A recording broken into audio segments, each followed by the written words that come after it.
And that's a beautiful song. Esa es una bonita canción, pero vamos a tener que regresar a esa canción después. Estamos de regreso con ustedes aquí en KBBF 89.1 FM, Radio Cultura, Radio Comunidad. We're back with you here on KBBF 89.1 FM. And as always, we're available on the web at kbbf.org. And we now have the opportunity to have another dialogue here with our colleagues from Santa Rosa City Schools. We've had an agreement with Santa Rosa City Schools for about 3 years now, where in fact, we've had 3 superintendents coming over to check in with us. So today we have Superintendent Trunell, and we also have multiple people, including Executive Director Steve Misera and Mr. Ed Burke, who is the director of what I call the food program. I'm sure there is a more appropriate name there. And we also have Sydney. And so, and of course, we have Mr. Dan Bigelow. So a big family reunion here. Gracias a todos y todas por estar con nosotros, nosotras. Tenemos a la superintendente, el señor Steve Misera, el señor Ed Burke, we have a Sydney Smith, y también la traducción va a ser por el señor Dan Bigelow. Entonces, who would like to start? I have, it's really essential that we talk about COVID. I just finished talking with the county about COVID, but the schools, right, we need to find out what are the boards doing. We know that in Southern California, the LA Unified School District last week said we are mandating all 12-year-olds and older to get vaccinated. Can you give us an update about what is the situation here in Sonoma County? Entonces, lo que sabemos es que el distrito escolar de Los Ángeles, el distrito más grande del país, decidió la semana pasada que todas, niños, niñas, estudiantes de 12 en adelante van a tener que vacunarse para continuar yendo a la escuela. ¿Nos puede decir qué es lo que está sucediendo en la ciudad de Santa Rosa? Thank you very much, Rafael, for having us back, of course, and giving your audience some information. At the board meeting last night, we had a study session where we discussed those exact items, and no decision has been made, but next Wednesday, we will be recommending to the board some of those policies, which could include potentially what Los Angeles Unified did. Pues gracias, Rafael, otra vez por recibirnos y dándonos la oportunidad de proveer alguna información a su audiencia. Pues anoche tuvimos una sesión de estudios ante la mesa directiva y aunque no han tomado ninguna decisión todavía, están en el proceso de formar una recomendación y van a discutir eso más en la próxima junta, la política, el miércoles que viene, para discutir, por ejemplo, cómo sería nuestra política con respecto a la política de Los Ángeles. And so the other piece here, Steve, is that, we're hearing that more kids are testing positive for COVID. The county just gave us a number of close to 300 individuals. It didn't cut it down by school or school district. How is it working out for your school district, Santa Rosa City Schools, in regards to, the whole isolation and quick identification of students with symptoms? I'm not sure what you can share with us about that. And so, Steve, si nos puede dar información un poquito más acerca de la situación con los casos positivos de COVID.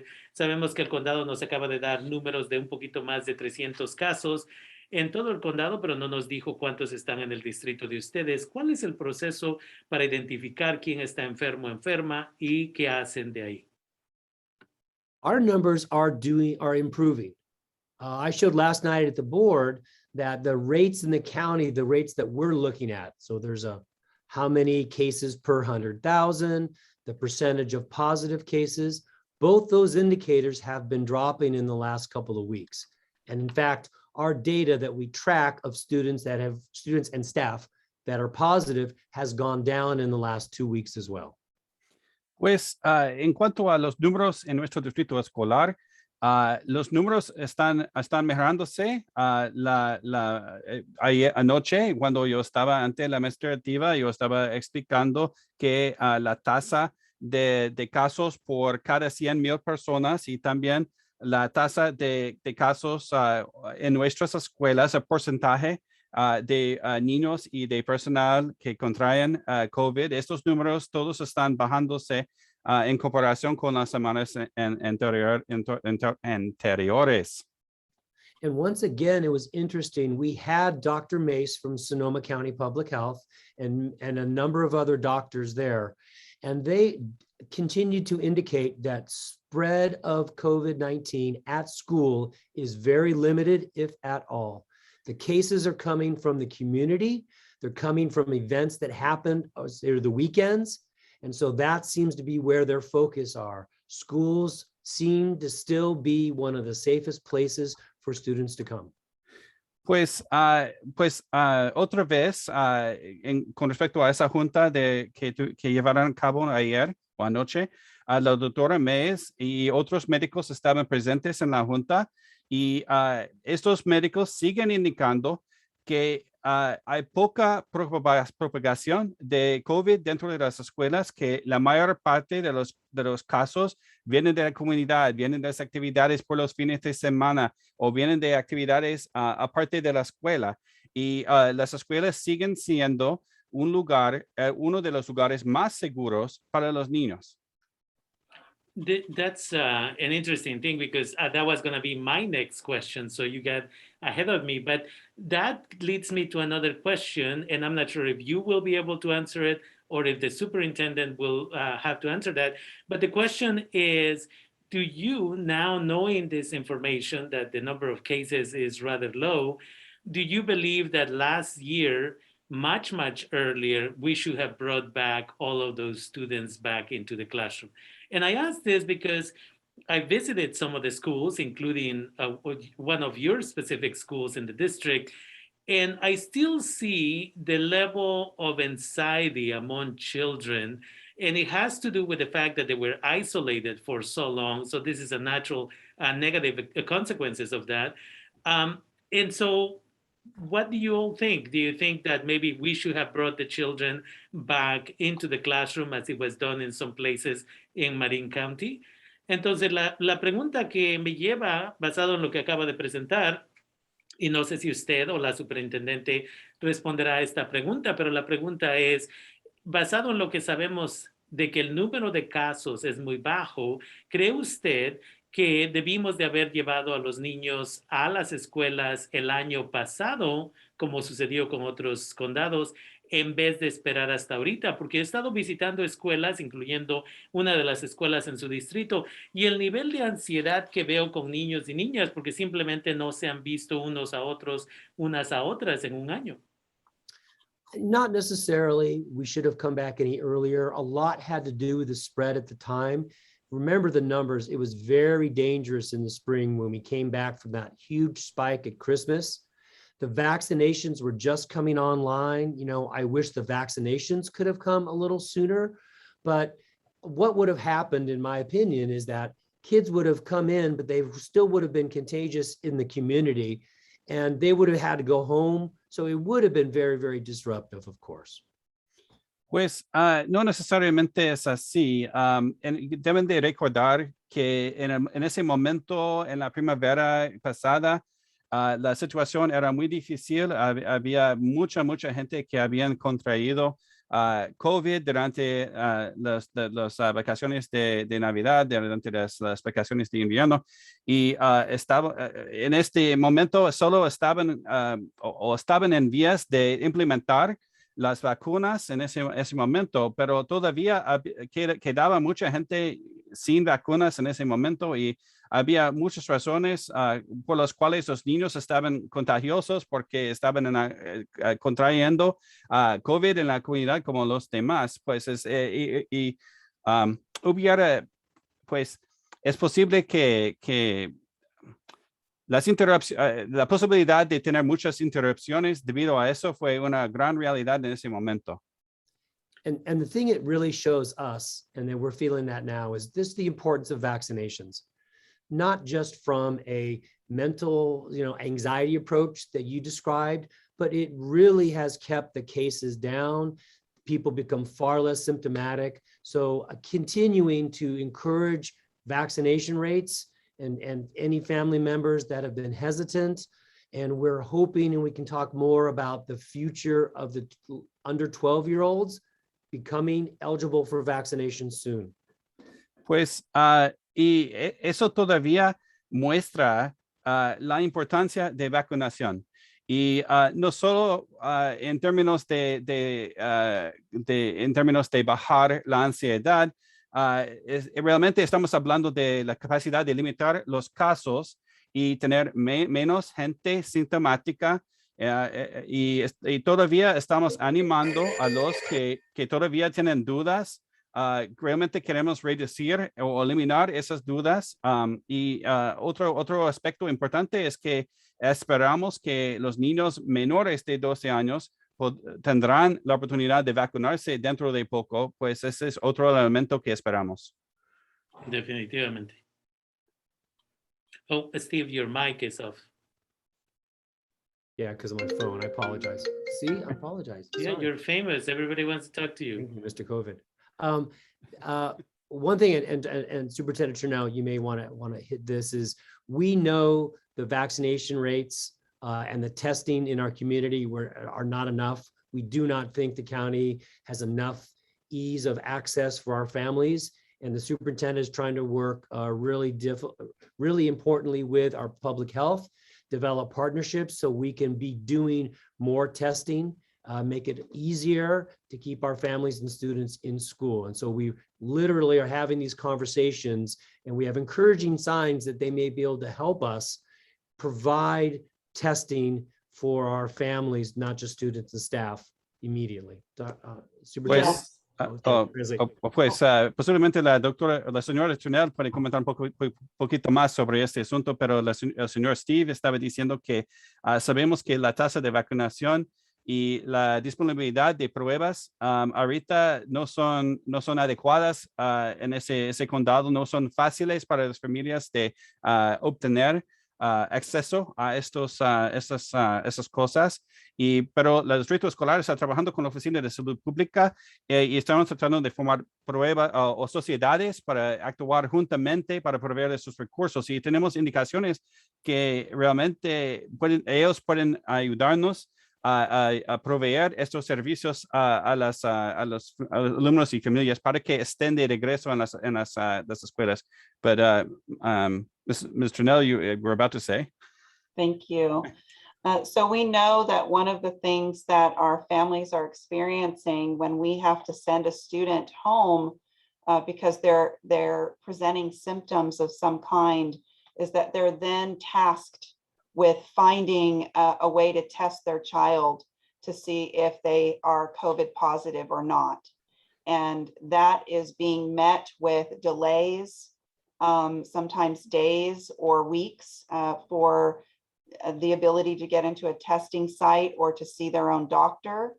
And so we're trying to mitigate that by becoming a symptomatic testing site ourselves, so that our students and staff and families have a place to go immediately. Pues sabemos que las familias, especialmente para las familias, cuando enviamos a un niño a casa porque tiene síntomas, para esta familia realmente están encontrando dificultades con identificar o acceso a una cita con el médico o acceso a una cita en una clínica de pruebas. Y por eso, esas dificultades están causando demoras de unos días a unas semanas para las familias, para tener acceso a médicos o acceso a pruebas. Realmente es un problema. Y por eso nosotros como distrito escolar estamos tratando de comenzar a ofrecer una clínica de pruebas para los que ya tienen síntomas. Definitely. And I just want to be respectful of your time. And we have so much information, and I want to get you to come back, all of you to come back, because this conversation about COVID, I have a conversation with the county every week, but I need to have a conversation, deeper conversation with, maybe representatives from multiple school districts, and we can make it an hour conversation because there's so many pieces to this that we definitely don't have the time to cover at the moment.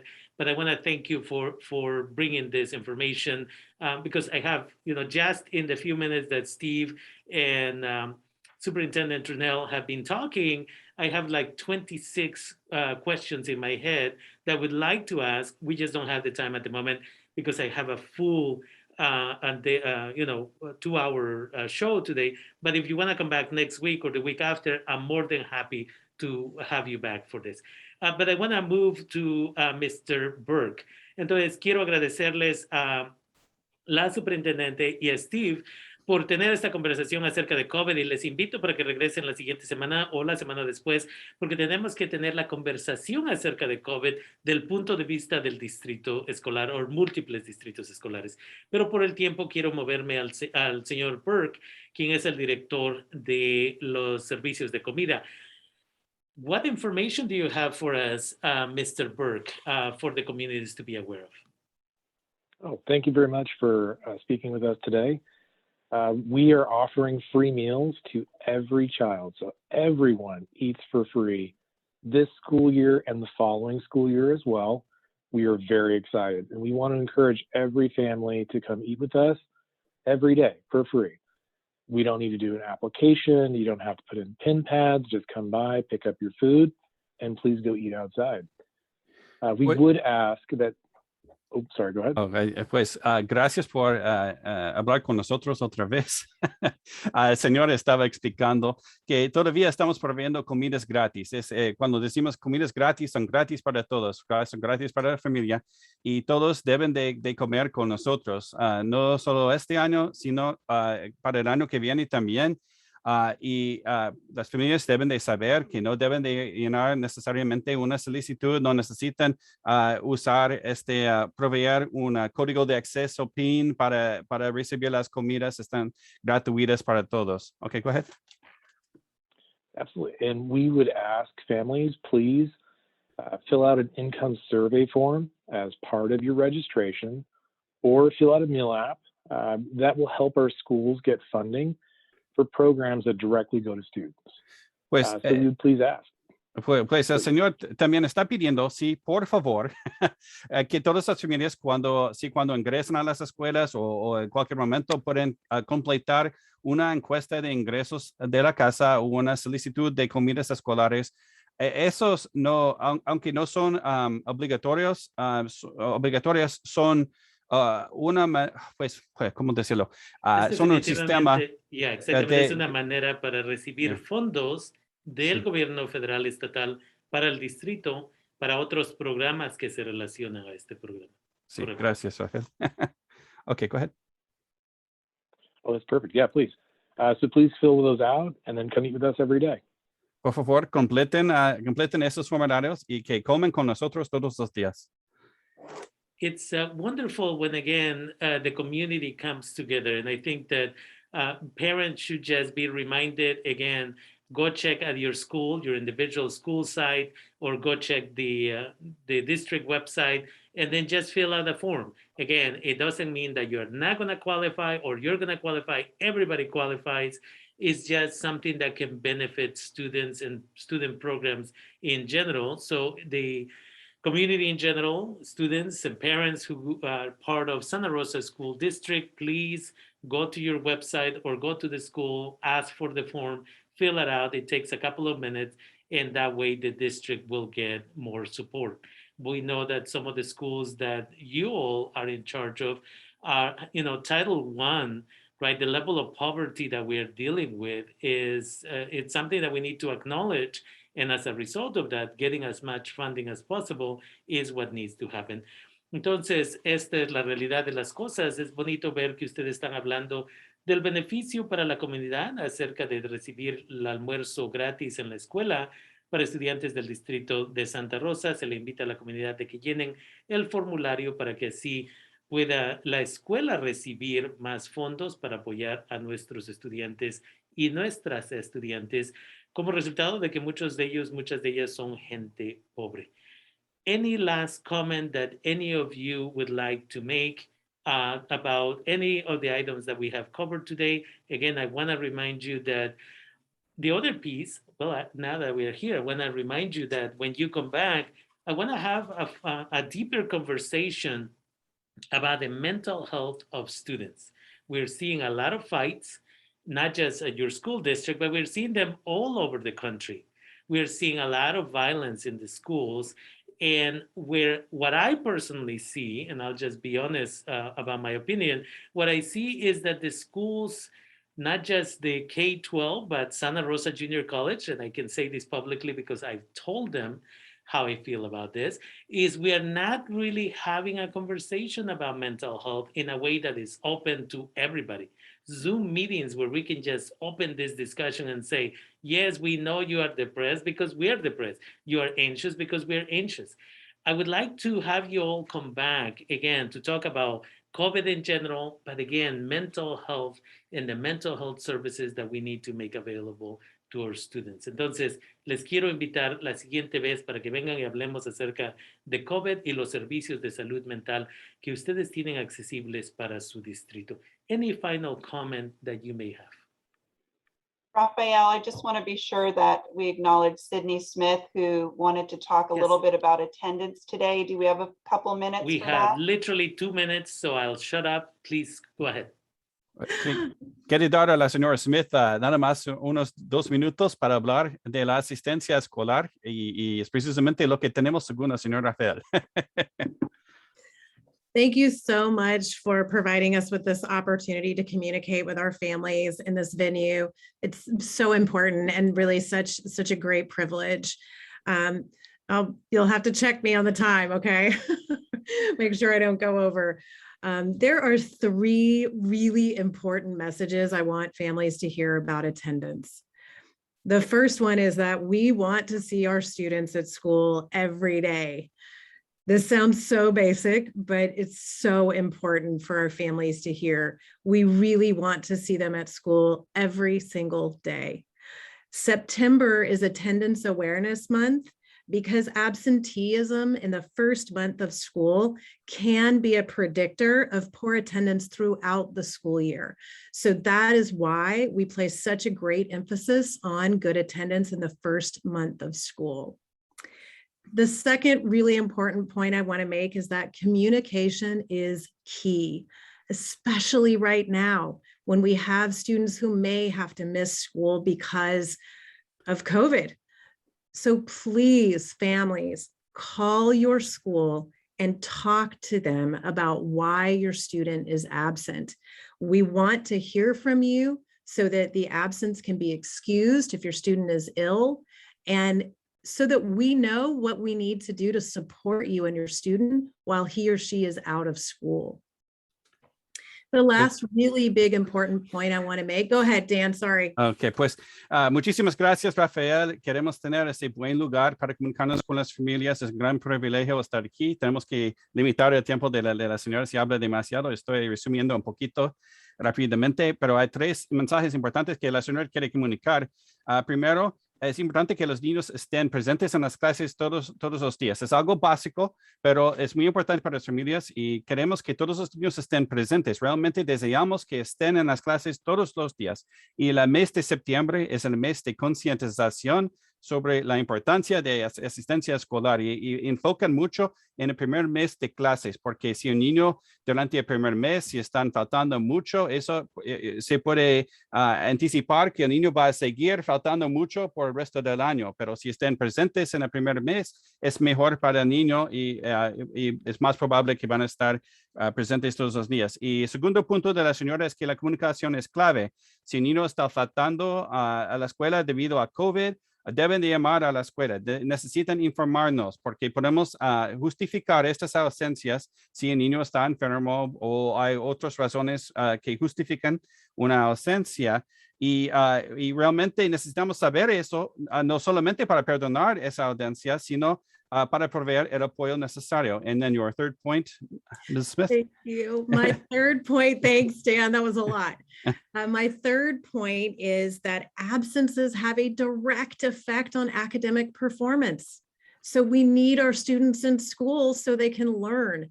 they certainly can't progress academically if they're not present to receive the information and participate in collaboration with their fellow peers and their teacher. Pues, y tercer punto es que cuando el niño está ausente, realmente hay una conexión directa con el éxito escolar de este niño. Si no están presentes, no están aprendiendo, no están participando en la clase, no están allí con el maestro durante la lección y no están trabajando o colaborando con los compañeros directamente en la clase. Están perdiendo todo eso cuando están ausentes. And so it's important, and again, it's as you said, it's some of the most basic information, yet it's some of the most important information. So as always, our information goes out on the radio, then we put it on YouTube, then we share it on Facebook, everywhere. So we'll make sure that this information goes out to the community. That way they will keep coming back and they will keep getting more information from your office. And I want to thank you again. And I apologize that we went over for a minute or two, but I want to thank you again for taking the time, and I invite you to come back again to have further discussions again about what's going on with the district. Entonces, quiero agradecerles la información que presentan el día de hoy. Es esencial y quiero que regresen y hablemos más acerca de qué es lo que está haciendo el distrito para apoyar a la comunidad. Gracias a todos. Take care.